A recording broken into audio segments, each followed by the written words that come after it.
Alright, hello everybody. I'm going to be taking a break from my usual content, and I'm going to bring you something that's just a little bit nostalgic for me. I'm going to take you back to the year 2000. Little baby Adam was playing games on the computer with his dad. This was one of those games that I remember playing.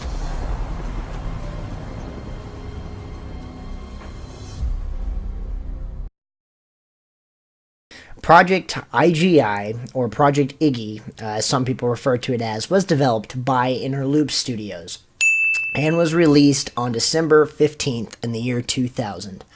One of the first things you're going to notice about this game is that it features a very large and vast open world. It's running off of Interloop's Joint Strike Fighter engine, and it's actually a very impressive engine for the time for a first-person shooter. The game is designed around a very simple concept. You're dropped into an enemy base, usually with an MP5 and a Glock, and you're tasked with infiltrating the base or bases and then completing the objective that you are assigned. The game gives you a lot of freedom in this regard. You could go in guns blazing if you really wanted to, but it is highly recommended that you do it stealthily.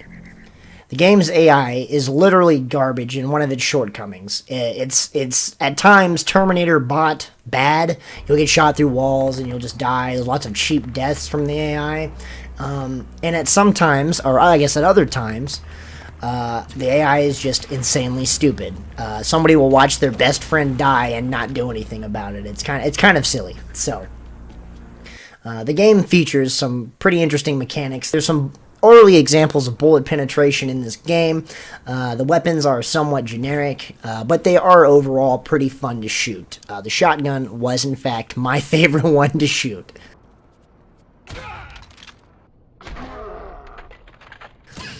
The sound design in this game is actually amazing. The guns, they sound really good for the time, and the soundtrack is just phenomenal. Here, take a quick listen.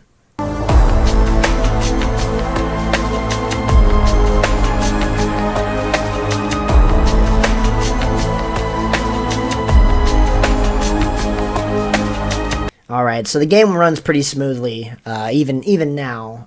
Recording it was a nightmare, I'll tell you that. It was awful. It took me days to get it to record correctly, but I finally got it working. I only encountered a couple of bugs, and I'll let you check those out here. Some of them are pretty funny and pretty entertaining, but overall, like I said previously, the game runs pretty well. Also, a little bit of a shout out to Full Install. I believe he said it best when he said that the game is more like a puzzle game than a first-person shooter. If you think of the enemies as more of switches that need to be turned off in a certain order, as opposed to just people that you're shooting at, this is where the game really shines. It's more of a, puzzle game in that aspect, and that's really the whole reason for this next thing, the biggest flaw about Project I'm going in. The hard truth was, I couldn't finish this game. I wanted to finish this game. I tried to finish this game. It's just, this game beat me.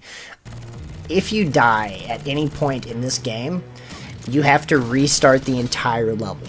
That is your reward. There's no save system. You just get to go right back to the beginning, and that's it. You have to just, it's a real trial and error.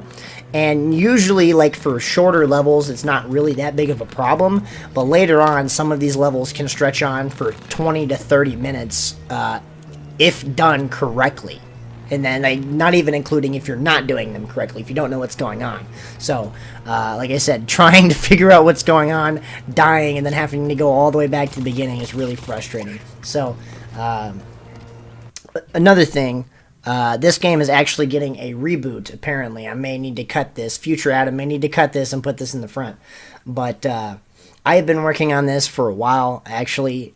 So if you guys think that I'm just doing this because they announced the reboot, that is not the case. I've been recording gameplay footage for a while now, and this is a game I've been, like I said, once again, it's very nostalgic for me. So anyway, if you guys really enjoyed the content, please consider subscribing to me or following me on Patreon. I'd really appreciate that.